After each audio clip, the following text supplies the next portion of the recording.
Hey, what is up guys? It is your boy Manny here and welcome to another video on the channel. This video honestly has been a long time coming and I can't wait to share it with you guys because we are going to be talking about FIFA 22 release date, web app, and also how to make coins and how to get started on the game. So the best way to use your early access regardless if you guys have pre-ordered the game or not. So if you guys are enjoying the content, make sure to smash out that like button, subscribe if you're new, and hit that notification bell so you don't miss a thing, and we'll help you make coins. I'll show you the trends so you guys don't have to do all that information finding. So let's get into the video and let's talk about FIFA 22.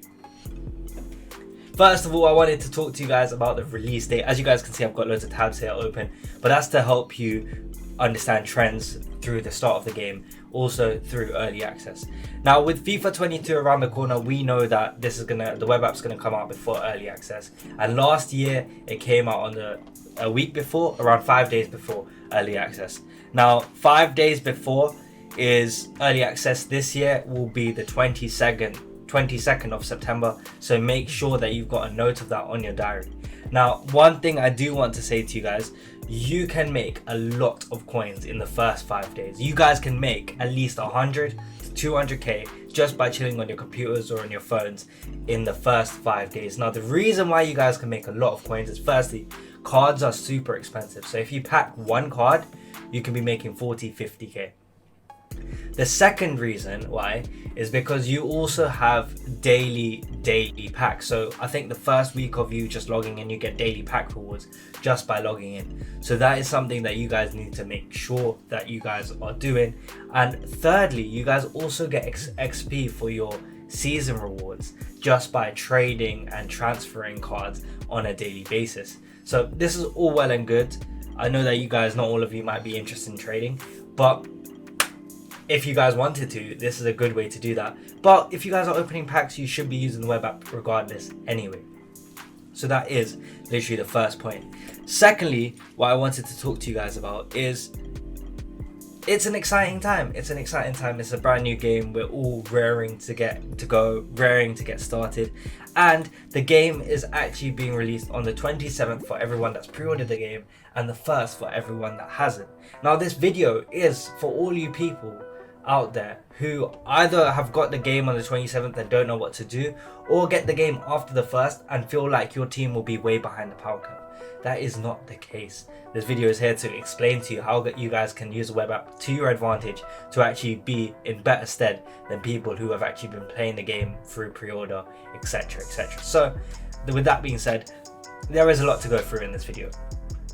One thing I do want to talk to you guys about are the importance of meta cards and non-meta cards. So we've got Joe Gomez, we've got Richarlison, we've got Saint-Maximin, we've got Rashford, and we also have Dybala. So the reason why I've got all four of these cards, or is that 5? That's 5 cards, I can't even count. There's 5 cards out there. The reason we got 5 cards out there for you guys to see is because you want to understand the trends of each of these different types of cards. Now I know this trend isn't going to be exactly the same this year, but it's going to be very similar because I've checked it on 2020 and also 2019 by the type of player these guys are, if this trend is repeated. So, and it is. So this is something that you guys need to look at, but we'll talk about trading in a little bit. But right now, what I want to talk to you guys about is getting started with FIFA. To be fair, we don't even need the screen. Let's come back to the camera. Let's talk to you. So getting started on FIFA. Now you've got 10 hours of early access for everybody who's pre-ordered the game. Now in those 10 hours, what I recommend you guys doing is only using the game to play the game. So squad battle rewards and division rivals only, because you're not going to get into foot champs for the next 14 days. Foot champs normally opens up 14 days after. We don't know how the format is going to be this year, but division rivals so that you get rewards straight away so that you guys can open packs on the web app, or squad battles so that you get rewards every Sunday. So that is one thing that I will say to you guys need to do if you guys are willing to make coins. But for anybody who doesn't want to play the game and just wants to start off with a sick team, this is a good way to make coins to do that. So let's go straight into the trading part of it.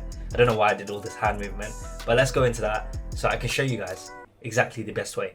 So first of all, say you open packs or you start trading with these people, there's a trend that I want you guys to see and understand and interpret throughout this video, and that is what type of profile the card is. Now this is very important at the beginning of FIFA, the profile of the card. And the reason why I'm saying profile is because Dybala is considered a card who is high rated but not great in game. Okay, he's a good card, but he's not great in game, firstly. So he's not a card ideally that you would use during weekend league. Whereas a player like Marcus Rashford is a meta card that you would be using in the weekend league, every single weekend league, if you can, because of his pace, because of his skills, because of his shooting ability, and he basically has it all. Same with Alan Saint-Maximin, he is a low rated meta card. So if anything, if you can't afford Marcus Rashford, the next best thing for you is Alan Saint-Maximin. So you will see a similar trend, but not to the extent as Marcus Rashford with Alan Saint-Maximin.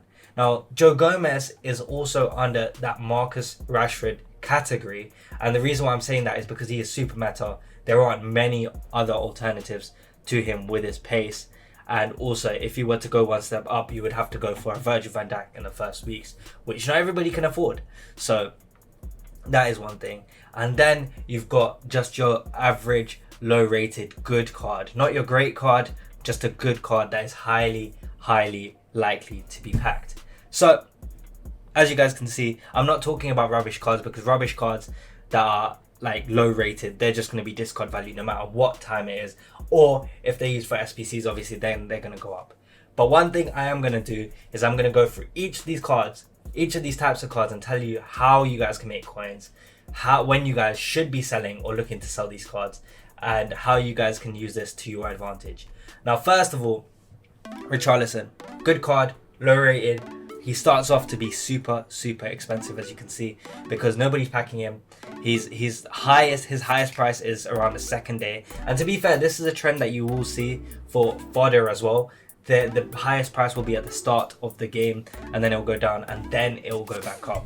So whereas Richarlison will just go down because he's going to be highly packed. Now throughout this month, even in weekend league, right? So when weekend league starts around about here, his price is going down.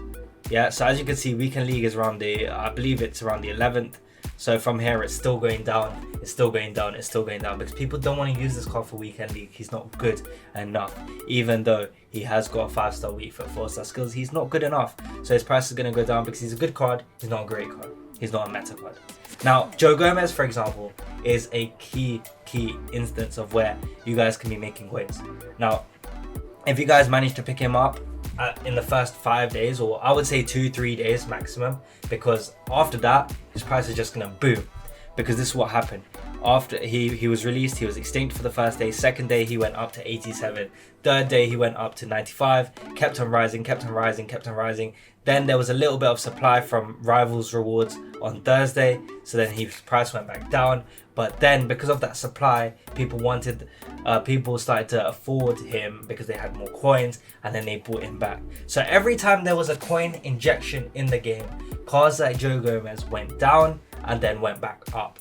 And this was the trend throughout the whole of FIFA for cards like Joe Gomez. Now I know that this Joe Gomez was in the power curve probably for the first 2 months. Now the reason why this is an important card is because firstly, you can see the trend in the first 2 months. Secondly, whatever card took Joe Gomez's place, so for example, if there was a Varane inform or a Varane card, which obviously was more expensive than Joe Gomez, he would rise instead of Joe Gomez's rise, because he was the next best thing, or the best alternative for the weekend league games. Now this is something that you guys need to pay attention of, because look, he'll go down, and after he will go down after supply, look, for Thursday you can see Wednesday night he'll be lowest, Thursday people get coins, and then he goes back up, right? So this happens every single week, and then weekend league, everyone's getting ready for weekend league, and then he goes up again. So the trend continues for him. He keeps on rising after there's a little bit of supply, because more people have coins, more people want to buy this card because he is meta. Now let's go on to Alan Saint-Maximin, because this one is probably my most favorite trade or interesting trade, and that's because he actually continues to rise until weekend league because of his 5-star skill moves. He's not the best card, but he's not the worst card. He is definitely a low rated meta. So he is in circulation a lot because of pack luck being 80 rated, but because he's got that 5-star skills, people just want him. So after supply, he keeps on going up. Now, after the first batch, I think, of FUT Champs rewards or rival rewards, this guy's price gets hit really badly. So what you basically want to do with cards like this, low rated meta, you want to get rid of just before or just after a tournament. So while his price is ascending throughout the first 2 weeks, you wanna wait until his price is at the highest point and then sell him. What you could also do alternatively is make sure you just get rid of him when you know that his price is a significant value and you don't think he's going to go any higher. Now, the reason why his price went down is because he was just in constant supply. Even here, look, you see that the price isn't actually falling, it's just staying around about the same. That's because of the 2 days of weekend league, and then there's a weekend league sell-off. So actually what you can see is Alan Saint-Maximin went all the way down, and then people started buying him back because they had the coins and they could afford him for weekend league, and then there was a sell-off again. Just because he's low rated fodder, because his supply actually exceeded demand at one stage, his price kept on going down. But that doesn't mean that demand was low. As you can also see, guys, he is a lower rated card than Richarlison, but look at his end price at the end of the month. He's 33k, right? Richarlison's end price is 1.6k. So that is literally the difference between low rated meta and just a good low rated card. So that is honestly the difference, because people are still having to have a demand, or people are still having to use this card during weekend league because he is actually a good little card. Next on, we're going to talk about Marcus Rashford. Now, this isn't a huge one, but it is because this card was actually one of my favorite cards to use in the game, and so same with all of you. Now, because he is 85 rated, he was actually in that, I would say 84s plus. You would see this a lot because they're hard to get pulled unless they're promo packs. And to be fair, in the first month, you don't have that many promo packs. So to pack Marcus Rashford was very difficult. And even when he was being supplied, people just wanted this card. The trend that you see here is similar to the trend that you see with Varane, apologies, because of their rating, etc. So you would see that his price would go up pretty much every single week. Now, he also got an inform in that time where his price just rose continuously for the whole week, but that's because there was no substitute to Marcus Rashford. So that definitely aided him as well. But that also shows you guys that if a card gets an inform, their price, and they are meta in the first month, their price is going to continue to rise. So make sure to pick them up because they are great investments. So that's one thing you guys need to make sure. Now, Marcus Rashford, super meta. He is not low rated meta. He is just, I would say he's good rated meta. Like, he's just a good rating and he's just meta. So he's a great card. His price didn't really fluctuate. Only there would just be a sell-off, a little dip because of the sell-off, and then he would be bought back for way more. So he was a great card to show. And finally, Paulo Dybala. Now, this card I'm going to put in the good but fodder category, not in the Toni Kroos category of just fodder, but good / fodder category. Now, the reason why I'm saying this is because look over here. He started off super expensive. People actually were willing to pay that much for the first week of his release, and the reason being is because people actually thought that Paulo Dybala was a good little card. Oh snap, what is happening here? He's back. Okay, never mind. But anyways, people essentially wanted to buy him for the week, try him out, and realized he wasn't meta. So guess what? They started selling him, and nobody actually wanted this card until he was too cheap and he was fodder. Now, what you want to do for cards like this, once they hit their lowest stage, and you can see them rebounding a little bit, so over here in November time, just before Team of the Year, you want to start investing in these cards. Now, the reason why I'm saying that, guys, I know it's in probably 2 months time, and I'm telling you now, is because firstly, you want to sell them as soon as you pack them in the first week, because they're not going to do anything for you, and it's an easy 100k, and that you can put into, for example, a Rashford who will double your coins. So that is something important. But these cards in November time until Team of the Year will definitely double, because there are SBCs in Team of the Year where you will see his card value go super high and be at the highest point in the year. So as you can see, during Team of the Year, his price was literally double that of November. So he was 25k in November, and then near enough Team of the Year, he's around about 45, 40. And then the best thing about Fodder is that they kept on rising throughout the year. So this is one thing I do want to say to you guys. Anybody who picks up any Fodder item, such as Toni Kroos, such as Lloris, such as Edison, Alisson, all of these goalkeepers especially, they tend to double in price around the November to the January period. So always keep them in your club. You never know when you're going to need them. They always will rise. I know it will be 3-4 months, whatever, but they are always, every single year, a foolproof investment. So that is one thing to do. Now, I know we've basically been talking for around about 15-16 minutes about trading, etc. at the start of the game, but one thing I do want to say to you guys is the best way to actually use EA Access, early access. Now, early access, as I've probably mentioned in the past in this video, is when you get 10 hours to play the games, etc. before the actual game is released. Now, the best thing I would do if it was me, I would just do Division Rivals this year, because they've changed the formula for Division Rivals in the sense that you don't need to wait every Thursday to get a pack.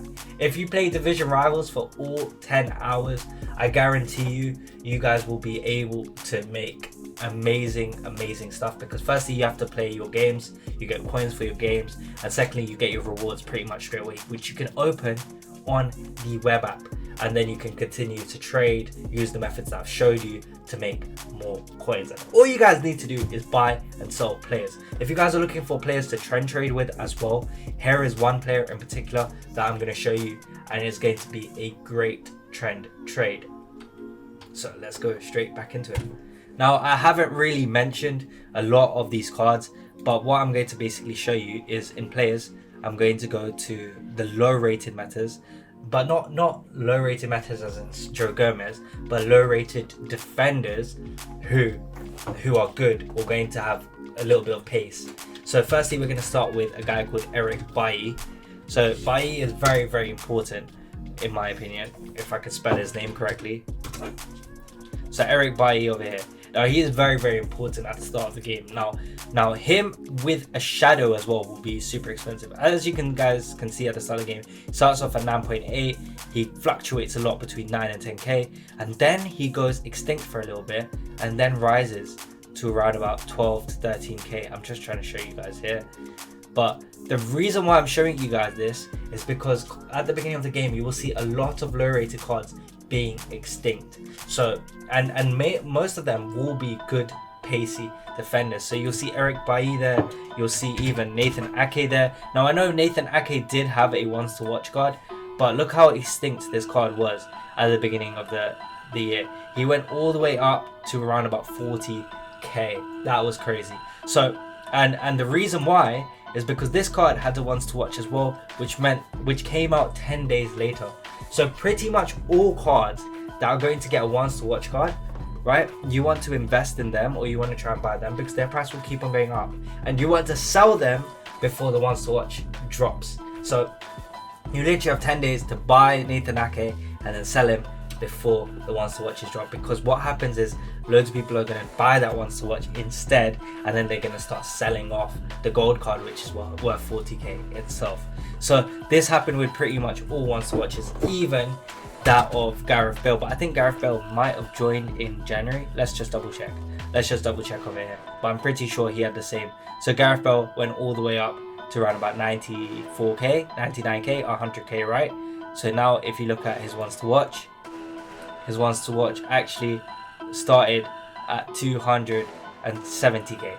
So he was super expensive. But also, we're going to talk about once to watch trading later, because that's a whole nother video. That's a whole nother video for you. That's a huge video, to be honest, if you guys want to make coins. But yeah, as I said, make sure to like, follow, subscribe, do all of that good stuff, because this video will definitely help you out for FIFA 22. Till next time guys, peace out, and in a bit.